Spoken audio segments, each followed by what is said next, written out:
ఈ రోజున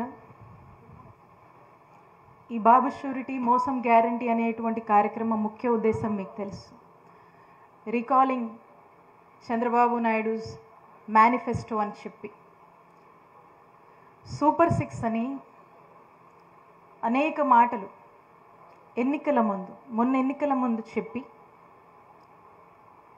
ప్రజల్ని మోసం చేసి ఆశ చూపించి ఓట్లు వేయించుకొని మరి సంవత్సరం అయింది.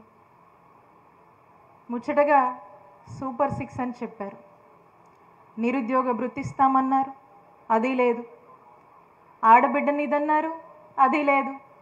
ఫ్రీ బస్ అన్నారు, అది లేదు. రైతన్నలకు ఆర్థిక సాయం అన్నారు, అది లేదు. స్కూల్కి వెళ్ళే పిల్లవాడందరికీ ప్రతి పిల్లవాడికి కూడా తల్లికి వందనమని ఇస్తామన్నారు, అది లేదు.